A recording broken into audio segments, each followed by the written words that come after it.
and the sun is on the far side of the planet, and its light is just illuminating the rings, and they're glowing, and the atmosphere allows some light to bleed in and through, and it's just illuminated in this fantastic way. Just look at that. It's beautiful. But that's not why I like this picture so much. I mean, I like it because it's a beautiful picture, but this picture isn't beautiful because it's a picture of Saturn. It's beautiful because it's a picture of you and me and all of us. What is it about space? Space is about us. Space is about you and me and where we all came from and ultimately where we're all going to go. Space is about understanding how we got here and understanding what we may be able to do. We're so fascinated by space. We searched in 2012. Google put together a video. You got to check this out.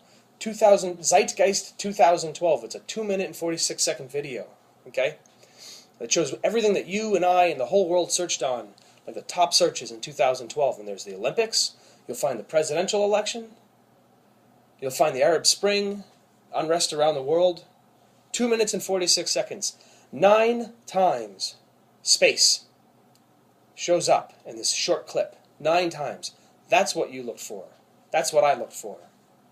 And we're looking for ourselves when we look for space. We're looking for us. We're looking for this big blue marble, the place that we live. Astrobiologists, they study the Earth. This is a great place to study astrobiology. They go to the deeps of the ocean, the hot springs in Yosemite. They go to super salty lakes. They find life in all these extreme environments because they're trying to bound this idea of life. And where does it stop? If it gets too salty, can you not live? And so far, we haven't found anything salty enough to not allow some bacteria to live. How about hot? Too hot? Boiling hot? Can something survive? The answer is yes.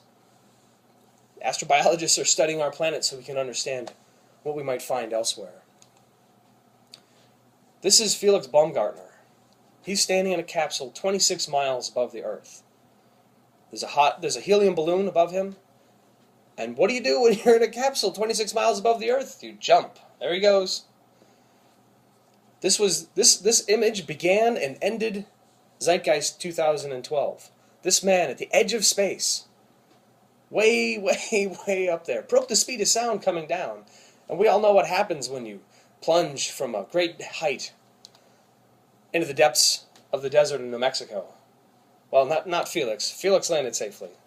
Felix had good intentions. I don't know about Wile E. Coyote. He doesn't always have the best of intentions. But Felix landed safely. A lot of people believe that the best of space exploration is behind us. But one of the things that Felix has shown us is that the best is yet to come. When Felix jumped, he broke the previous high-altitude jump record. There was an Air Force officer who jumped in the 60s from about 24 miles, and that record had stood since then. And Felix, he took it to a whole new level and broke the speed of sound, which was amazing. To just be a person breaking the speed of sound, I don't even know what that's like. But he didn't do this for the Air Force. Felix didn't jump for the Air Force. Felix jumped for Red Bull. Felix was sponsored by a number of companies to do this. This wasn't a government effort. We're in a position right now where the world is changing, where companies, where private individuals, foundations are beginning to fund exploration and science and space in a way that they never have before. And so while a lot of people look and they see space as something that might have been in its heyday in the past, I believe that the best is ahead of us. And the best is what we will make in the decades to come. Because the scope is opening up. Richard Branson, one of the richest men on the planet, owns Virgin Galactic, a space transportation company. He founded a company that is going to allow people to go into suborbital flight. You buy a ticket just like you would buy a ticket to get on an airplane. There's probably a little bit more rigorous health check that'll go on before you get into this spacecraft. But right now they have 500 people signed up, more than 500 people at this point, signed up to take a flight when their rocket ship is ready. They were doing rocket testing just in the last couple of weeks. And they're getting closer and closer to powered flight for Spaceship Two, as they call it. 500 people. 500 people will double the number of human beings that have been in space. One company is going to double the number of people that have gone into space in all of our history. One company. It's called Spaceship Two because Spaceship One, its predecessor, with the technology and the technique for cost-effectively getting somebody into space and back out again, is its technological predecessor. Spaceship One was built by Burt Rutan, flown in 2004, and it won the Ansari X Prize, a technology incentive prize. Every now and then in the course of history, we see somebody put up some, they sponsor a prize, and they say, we want to offer this prize to somebody who takes this technology to the next level.